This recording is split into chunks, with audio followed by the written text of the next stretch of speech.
The inheritance of evil.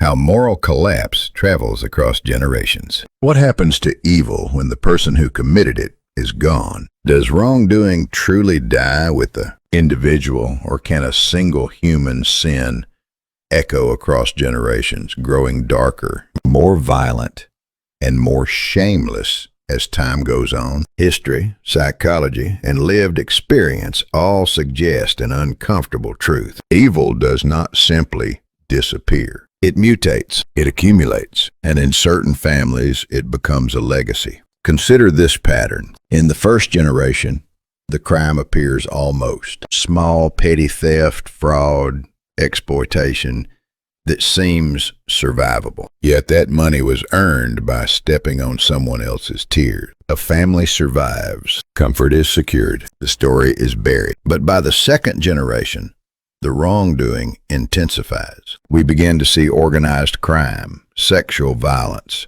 political corruption, financial fraud, abuse of authority, betrayal, and systemic violence. Innocent people are harmed, not by accident, but by design. By the third generation, the collapse accelerates. Now the crimes are grotesque, public, shameless. Murder for hire, sexual assault, political manipulation, institutional exploitation. Power is used not merely to enrich, but to crush. And what is most disturbing is not the violence itself. It is the absence of shame. We encounter these individuals in every society, people who commit profound harm without guilt, without hesitation, without remorse. In Korean culture, they are called Kwanmuchi, those who have lost the capacity for shame entirely. The question is not whether such people exist. The question is, why do they emerge so predictably within certain family lines? When did evil become a family tradition? Sin begins at the fingertips of one individual, but its shadow stretches far enough to darken the faces of children yet unborn. Where morality collapses,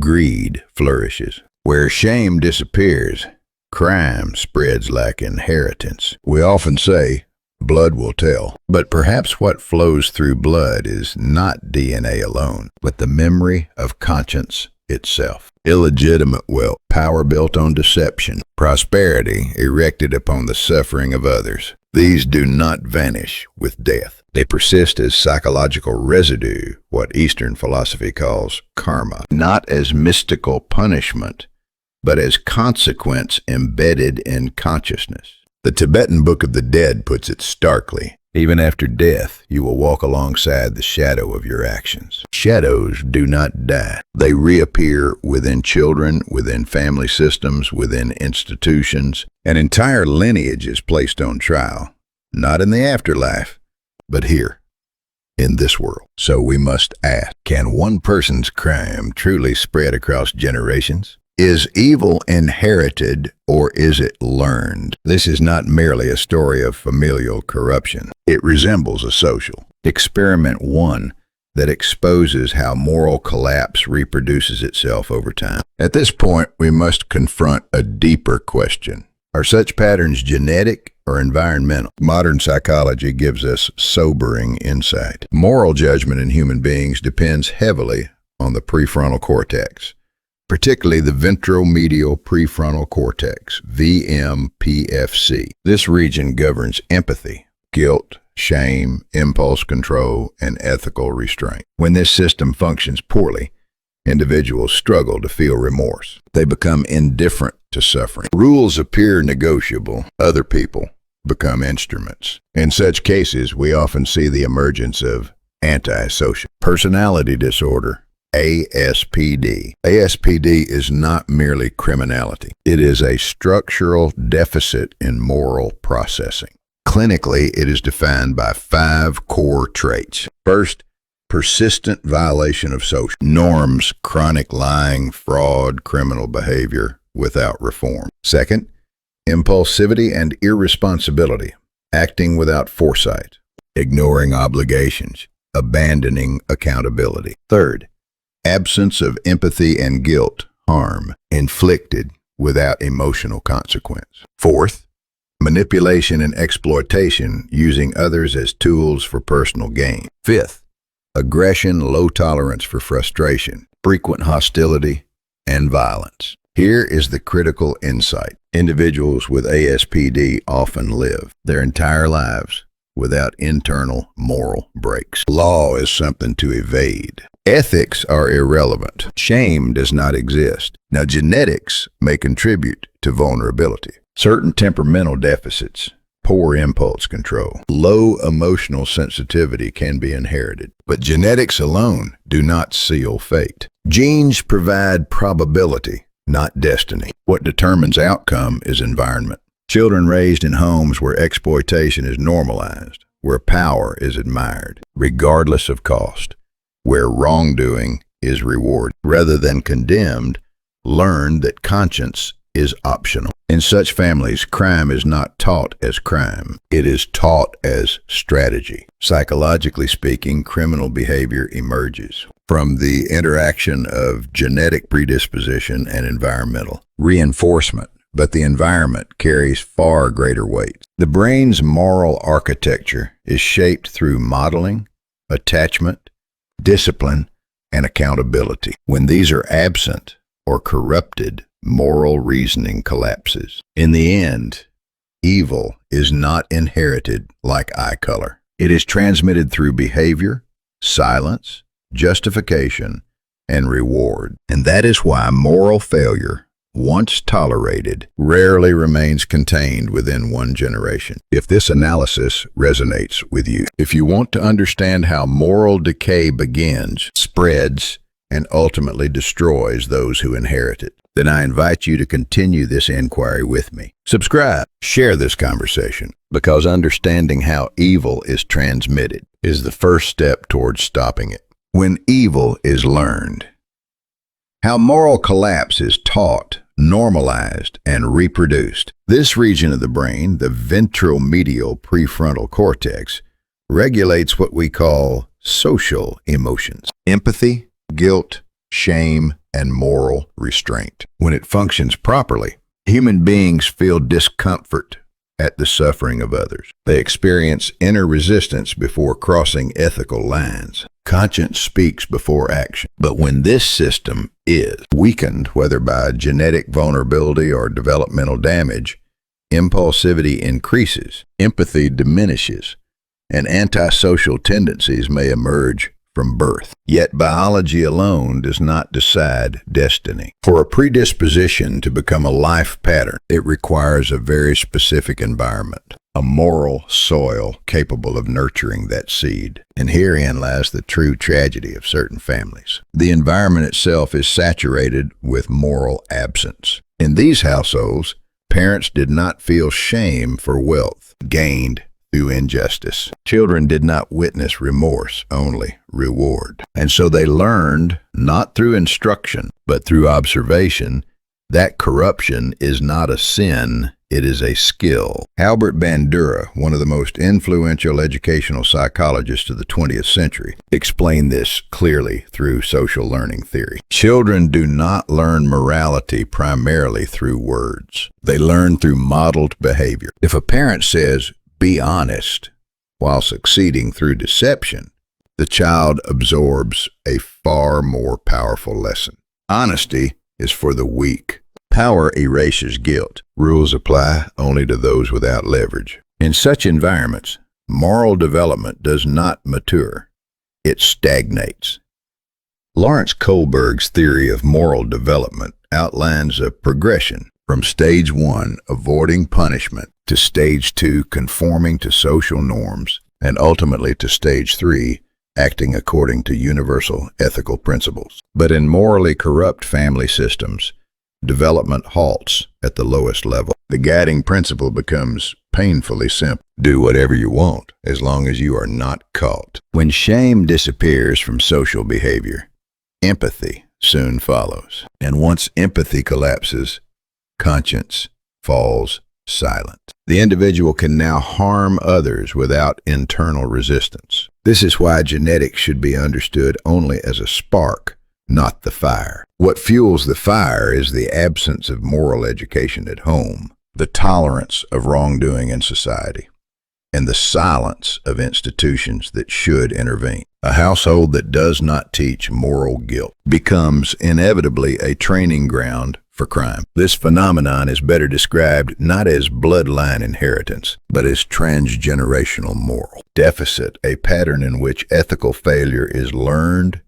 normalized, and passed on. Crime, therefore, is not transmitted through DNA. It is reproduced through behavior, justification, and unchecked repetition. Modern criminology quantifies this reality. Research consistently suggests that genetic factors account for roughly 30 to 40% of antisocial behavioral risk. Environmental influence and learned behavior account for the remaining 60 to 70%. The conclusion is unavoidable. The inheritance of evil is not biological.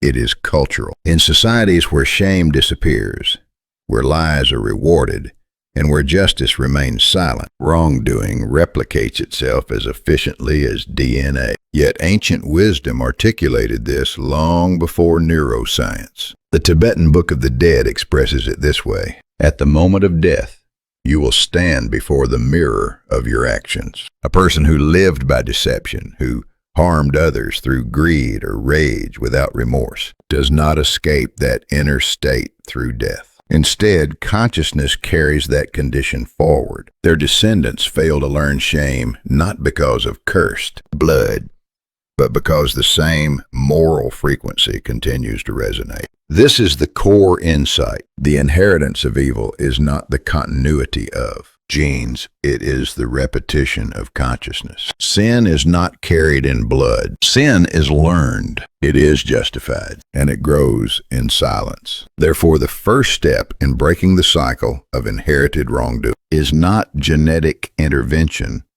but moral restoration. Education that revives shame. Environments that cultivate empathy. Communities that reinforce accountability. From a psychological perspective, antisocial personality traits emerge when guilt mechanisms fail under permissive conditions. From an educational perspective, moral development stalls when empathy and shame are never properly formed. In summary, genetically, impulsivity, emotional insensitivity, and deficits in moral cognition may increase risk. Environmentally, corruption is modeled, ethical education is absent, and social sanctions are weak. Psychologically, these conditions foster antisocial behavior and guilt deficiency. Educationally, moral development fails to progress beyond primitive self-interest. Crime may begin as a genetic possibility,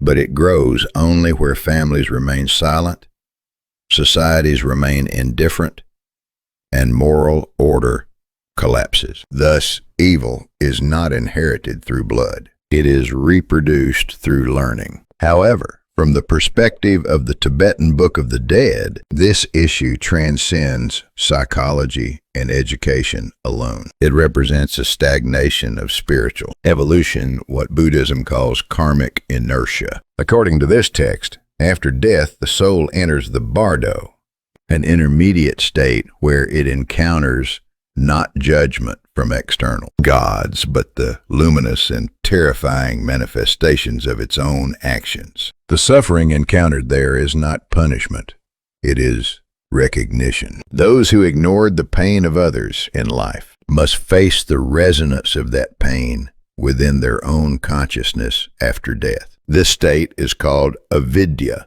ignorance, mistaking self-created suffering as something imposed by others. We often say, half-jokingly, when witnessing extreme cruelty, "Why doesn't hell take people like that already?" The Tibetan Book of the Dead answers calmly, "The wicked are not dragged away by demons. They entangle themselves in the net of their own actions."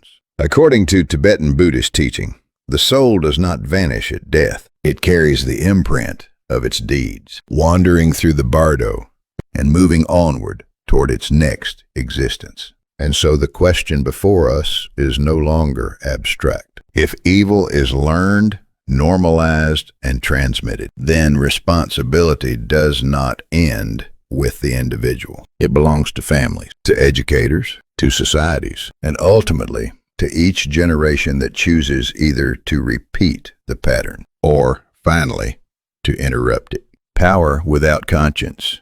How evil creates its own hell. When a corrupt individual seizes power and wealth, when he dismisses the suffering of others as casually as eating a meal, when he rationalizes his greed and calls it success, his soul is not waiting for hell after death. It is already cultivating its seeds. According to the Tibetan Book of the Dead, such a person is not morally neutral while alive. His consciousness is already passing through a form of bardo, an intermediate state in which inner corruption quietly takes shape. Punishment does not begin after death. It begins the moment conscience collapses. The soul decays while the body still breathes. And that decay does not stop with one lifetime. It spills forward, crossing generations, imprinting itself upon descendants. The Tibetan Book of the Dead issues a stark warning. The chain of karma is more tenacious than bloodlines. When the children of corrupt individuals inherit power and repeat the same cruelty toward the weak,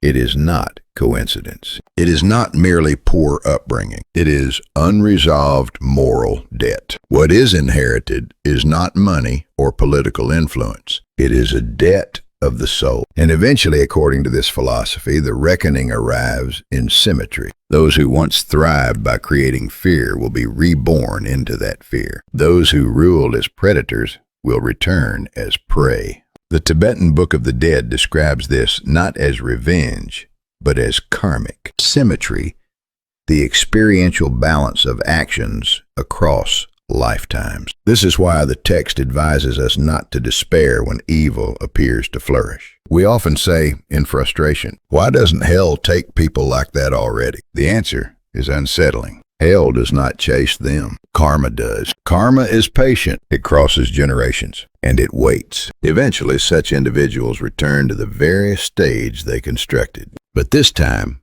they see the world through the eyes of those they once crushed. Only then do they recognize the truth. Their former power was never a blessing. It was a chain. The Tibetan Book of the Dead offers a final warning. If you wish to escape the hell you have built, begin by reducing the suffering of others. To families who mistake wealth and authority for divine favor, the message is singular and severe. Do not confuse prosperity with blessing. It may simply be the opening chapter of prolonged suffering across lifetimes. Human sin can be inherited, and spiritual suffering is remembered. The text asks each of us a question that cannot be avoided. What kind of karma are you creating today for the life that follows? If you wish to explore these ideas more deeply, to examine how power, conscience, and destiny intersect, this channel exists for that purpose. Subscribe, because a single sentence of wisdom,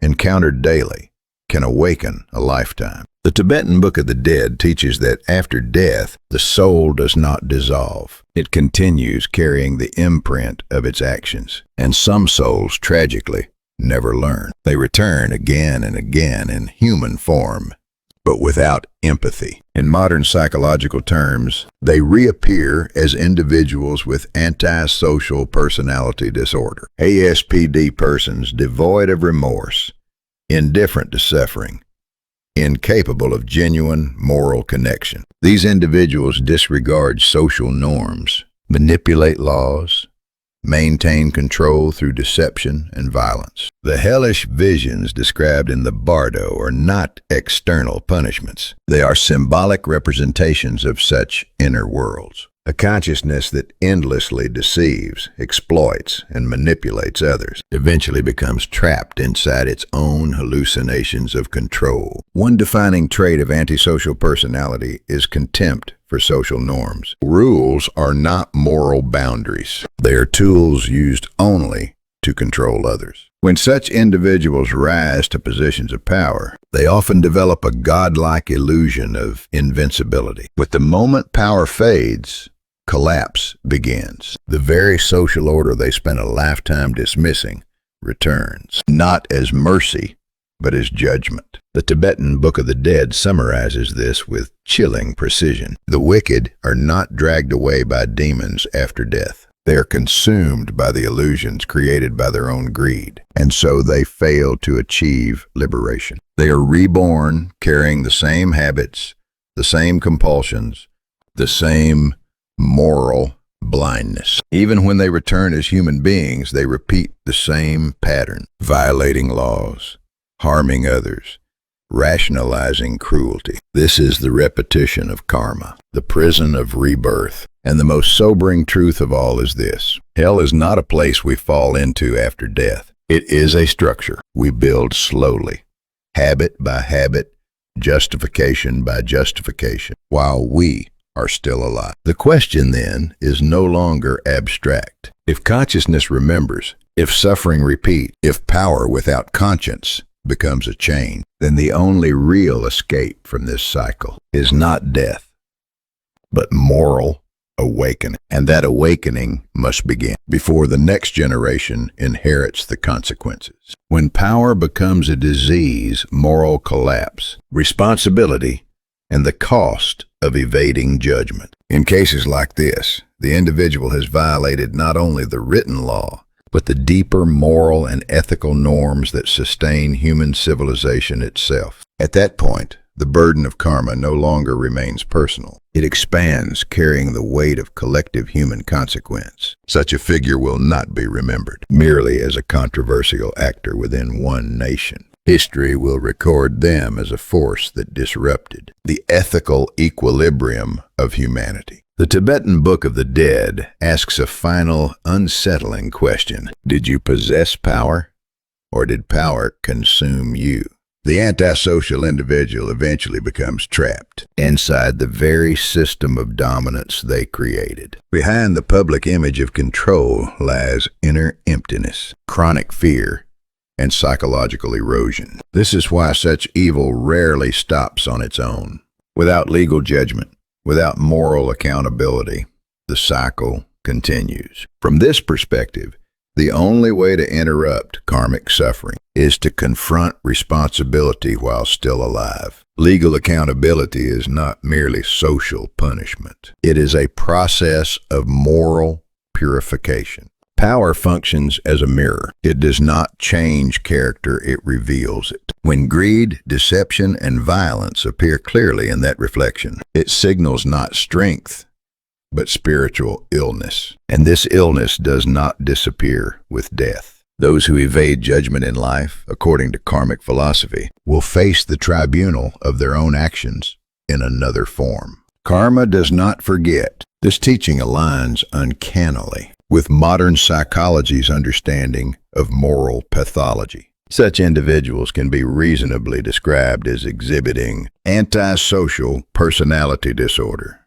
ASPD. One of the defining features of ASPD is persistent disregard for social norms, chronic lying, fraud, repeated criminal behavior, and lifelong resistance to legal and ethical rules. My assessment is this: when such individuals sit at the peak of power, their sense of omnipotence intensifies. They experience near total psychological permission. But when power recedes, the disorder often worsens. Relative deprivation, humiliation, and loss of control amplify antisocial traits rather than diminish them. There is also compelling medical evidence to consider. Research indicates that individuals with ASPD face significantly higher risks of chronic physical illness than the general population. Studies have reported elevated rates of cardiovascular disease, gastrointestinal disorders, liver disease, arthritis, and reduced physical functioning. Hospitalizations and emergency room visits are markedly higher. ASPD is also associated with increased all-cause mortality, including death by violence, accidents, and suicide. Some longitudinal data suggests that overt aggression and impulsivity may decrease after age 40, but this should not be mistaken for recovery. The core traits, lack of responsibility, absence of shame, emotional detachment often remain. Psychiatric comorbidities are common. Substance use disorders, depression, anxiety, and stress-related conditions frequently coexist. These factors further accelerate physical decline. In extreme cases, the pattern becomes predictable. Sustained abuse of power leads to chronic stress, hyperarousal, and impulsive behavior, dramatically increasing the risk of coronary artery disease. Continued antisocial conduct results in frequent medical crises, early disability, and deteriorating physical capacity. If substance abuse is present, liver disease, injury, and accidental death become far more likely. Even when impulsivity diminishes with age, unresolved guilt and moral emptiness do not vanish. They reappear as isolation, insomnia, paranoia, and relational collapse. These too are risk factors for premature death. Therefore, the observation that such individuals indulge freely at the height of power, but deteriorate rapidly once power is lost, is not speculative, it is clinically plausible. Loss of power constitutes a major psychological trauma. Combined with antisocial traits and pre-existing health vulnerabilities, it damages both mind and body. The warning to such individuals is simple and uncompromising. Power, status, and wealth do not guarantee health. A life spent dismantling law and social norms accumulates a hidden debt, a debt carried by the nervous system, the psyche, and the body. When social accountability finally arrives, the long-suppressed fear, loss, and instability erupt. At that point, psychological and physical collapse accelerates. If antisocial pathology goes untreated, late-life suffering, mental and physical, becomes nearly unavoidable. Evading legal responsibility does not eliminate responsibility. The body responds, the mind responds, and, in philosophical terms, so does the soul. Sin does not disappear. It only changes form. Consciousness after death, karma, power, and the final judgment within. The Tibetan Book of the Dead begins with a radical claim that death does not immediately erase consciousness. The body returns to dust, but awareness continues, carrying with it the residue of karma. Every action taken, every word spoken, every intention repeated. This consciousness enters what Tibetan philosophy calls